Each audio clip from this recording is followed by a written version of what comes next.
اللہ کے نبی علیہ الصلوۃ والسلام نے ارشاد فرمایا کہ تم میں جو سب سے بہتر انسان ہے اس کو امام بنایا جائے۔ موجود لوگوں میں جو سب سے بہتر انسان کس اعتبار سے؟ علم کے اعتبار سے، اخلاق کے اعتبار سے، تقوی کے اعتبار سے، قرات کے اعتبار سے، آداب و اصول کے اعتبار سے، جس کے اندر سب زیادہ خوبیاں ہیں، اسی شخص کو امام بنانا چاہیے۔ اس کو ہم دوسرے آسان لفظوں میں کہتے ہیں کہ کم سے کم امام کے اندر 5 باتیں پائی جانی چاہیے۔ نمبر 1، اس کی قرات بالکل صحیح ہو۔ نمبر 2، نماز کے ضروری مسائل سے وہ واقف ہو۔ نمبر 3، اس کے عقائد درست ہوں، غلط عقیدے کا حامل نہ ہو۔ نمبر 4، تمام گناہ کبیرہ سے وہ بچا ہوا ہو۔ اور نمبر 5، اس کا لباس اور وضاقت شریعت کے مطابق ہو۔ یہ 5 چیزیں کم سے کم اس کے اندر پائی جانی چاہیے تو اس کو امام بنایا جانا چاہیے۔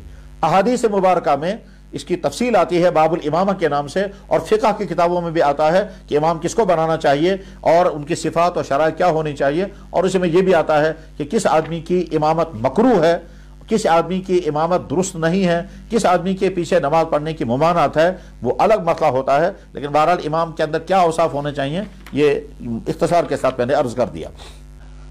اگر مسجد شریف میں امام صاحب سنتوں کے خلاف نماز پڑھا رہا ہو اور اس کی قرات بھی صحیح نہ ہو تو اس کے پیچھے نماز پڑھنا درست ہے یا نہیں؟ اس کا جواب یہ ہے کہ پہلے یہ دیکھنا پڑے گا کہ امام صاحب سنتوں کے خلاف نماز پڑھا رہے ہیں وہ کیا غلطیاں ہیں، اور اسی طرح سے وہ جو قرات میں غلطیاں کر رہے ہیں وہ کس قسم کی غلطیاں ہیں۔ دراصل بعضی غلطیاں ایسی ہیں جن کی وجہ سے قرآن کے معنی بگڑ جاتے ہیں، تو اگر ایسی غلطی ہے تو پھر نماز ہی ٹوٹ جاتی ہے، اور ایسے امام کو امام رکھنا ہی صحیح نہیں ہے۔ وہ مسجد کی انتظامیہ والوں کی ذمہ داری ہے کہ ایسے شخص کو وہ امام نہ رکھیں جس کی قرات صحیح نہ ہو۔ جب ہم ہر چیز کے لیے سٹنڈرڈ ڈھونڈتے ہیں تو مسجد کی انتظامیہ والوں کی بھی ذمہ داری ہے کہ وہ کسی ایسے شخص کو امام بنائیں جس کے اندر کوالٹی موجود ہو، صفات موجود ہوں، اس کی قرات صحیح ہو، اس کا حلیہ صحیح ہو، وہ گناہ کبیرہ سے بچا ہوا ہو، اس کے عقائد صحیح ہوں، اور تمام برے کاموں سے وہ بچا ہوا ہو۔ جیسے ہر چیز کے لیے ہم کوالٹی اور شرائط ہیں، اسی طرح سے امام کے لیے بھی شرائط ہیں۔ تو شرائط سے آراستہ انسان کو امام بنانا چاہیے، مسجد کی انتظامیہ کی ذمہ داری ہے۔